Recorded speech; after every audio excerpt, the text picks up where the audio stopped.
Hi hello నమస్తే welcome to okay TV. So ఈ రోజు అయితే మనం ప్రజావాణి దగ్గర అయితే ఉన్నాము. సో ఇక్కడైతే ఈ రోజు శుక్రవారం ప్రజలు అయితే వాళ్ళ బాధలు ఏవైతే ఉన్నాయో చెప్పడానికి అయితే వచ్చేసారు. సో కొంతమంది అయితే మనం మాట్లాడి వాళ్ళ బాధలు ఏందో తెలుసుకుందాం. సో చెప్పండి అంకుల్, ఎక్కడి నుంచి వచ్చారు మీరు? నేను ఇక్కడ Kacheguda railway station back side ఉంటా అండి. నా పేరు సురేష్ కుమార్, మా మిస్సెస్ పేరు సంగీత. అవునండి, ఏ ప్రాబ్లమ్ తో మీరు ఇక్కడికి వచ్చారు?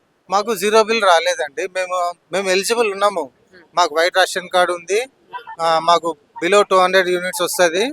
మేము ఎలిజిబుల్ ఉన్నాము. అయితే గ్యాస్ది కూడా కాలేదు, కరెంట్ కూడా కాలేదు. అయితే జిహెచ్ఎంసీ ఆఫీస్ బొమ్మన్నారు. జిహెచ్ఎంసీ ఆఫీస్ వెళ్తే గ్యాస్ది వాళ్ళు చేసేసారు, అప్డేట్ చేసిర్రు, కానీ కరెంట్ కాలేదు. మళ్ళీ ఎట్లా సార్ అంటే మళ్ళీ ప్రజాపాలనలో పెట్టినప్పుడు అది చేసుకోండి అని చెప్పి అన్నారు. మళ్ళీ ఇంకొకరేమో కలెక్టర్ ఆఫీస్ పోండి అన్నారు. జిహెచ్ఎంసీ ఆఫీస్ పోయినా, కలెక్టర్ ఆఫీస్ పోయినా ఇవన్నీ ప్రూఫ్స్, ఇవన్నీ సబ్మిట్ చేసినాయి. కరెక్ట్. కరెంట్ కి సంబంధించిన మీరు ఏఈ దగ్గరికి వెళ్ళాలి కదా, మరి ఏఈ దగ్గరికి పోకుండా మీరు ఎందుకు ఈ జిహెచ్ఎంసీ మున్సిపల్ ఆఫీసర్ ఏఈ అంటే అది ఎలక్ట్రిసిటీ డిపార్ట్మెంట్ కదండి. అయితే అయితే ఎలక్ట్రిసిటీ డిపార్ట్మెంట్ వాళ్ళు ఏమన్నారంటే ఇంటికి వచ్చి చెప్పారు జిహెచ్ఎంసీ ఆఫీస్ పోండి అని చెప్పి అన్నారు. జిహెచ్ఎంసీ ఆఫీస్ పోయినా కానీ అక్కడ కూడా నాకు పని జరగలేదు. మళ్ళీ కలెక్టర్ ఆఫీస్ పోయినా అక్కడ కూడా పని జరగలేదు. అప్లికేషన్స్ తీసుకున్నారు కానీ మీరు అప్లై చేయలే అంటారు. మేము ఆల్రెడీ అప్లై చేసినట్టు మా ప్రూఫ్స్ ఉన్నాయి కదా సార్ అంటే, మళ్ళీ ఏమంటారు అంటే సార్ మీరు అప్లై చేసిరు కానీ మీ దగ్గర ఎవరైతే అప్లికేషన్ తీసుకున్నారో వాళ్ళు ఆన్లైన్లో అప్డేట్ చేయలేదు అంటే వాళ్ళ డిఫాల్ట్, అది మా డిఫాల్ట్ కాదు. అది అంటే అదేంటి? సరే, వాళ్ళు చేసిన తప్పుకైనా ఆ ఫలితం అయితే మీకే కదా వచ్చింది. సఫర్ మేమే అవుతున్నాం కదండి. ఇప్పుడు ప్రజాపాలనలో ఎవరైతే అప్లికేషన్ తీసుకున్నారో వాళ్ళు ఆన్లైన్లో అప్డేట్ చేయలేదు. అప్డేట్ చేయనందుకు సఫర్ మేమవుతున్నాం. అందుకని ఇక్కడికి వచ్చినాము. ఇక్కడ మొత్తానికి అప్లికేషనే తీసుకుంటలేరు. అసలు అప్లికేషన్ తీసుకోలేదు. ఏమన్నారంటే మళ్ళా మీరు ఎప్పుడైతే ప్రజాపాలన పెడతారో అప్పుడు చేసుకోండి, అప్పుడు అయితే అవుతుంది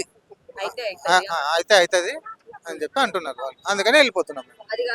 ఓకే, మీరంటే బయటికి వచ్చారు, మీరు చెప్తున్నారు మీ సమస్య. మరి మీలాంటి వాళ్ళు చాలా మంది ఉండొచ్చు కదా ఇలా నెగ్లెక్ట్. ఆల్రెడీ ఇప్పుడు నేను కాదండి, ఇంకా వేరే లేడీస్ కూడా వచ్చారు. నా వెంబడి 5-6 ఉన్నారు. వాళ్ళది కూడా సేమ్ ప్రాబ్లం.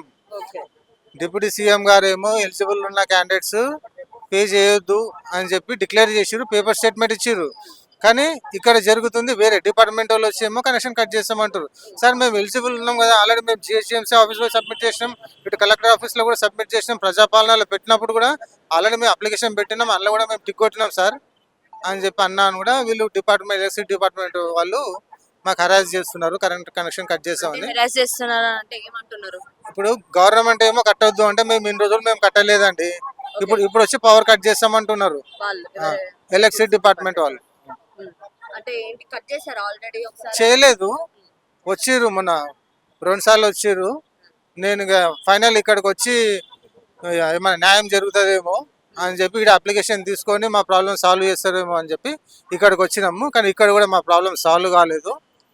ఇక మాకు దిక్కు తోచని పరిస్థితుల్లో మేము కింద మీద పడి అప్పు చేసినా మేము కరెంట్ బిల్ కట్టుకుంటాం. ఇక లేదంటే కనెక్షన్ కట్ చేస్తాం అంటారు వాళ్ళు.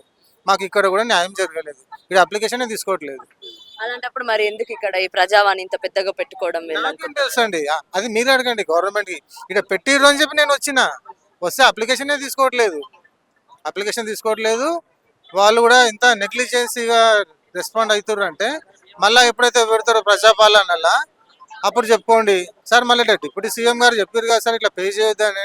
అదంతా మాకు తెలియదు, మళ్ళీ మీరు పెట్టినప్పుడు చేసుకోండి అని చెప్పి పంపిస్తాం.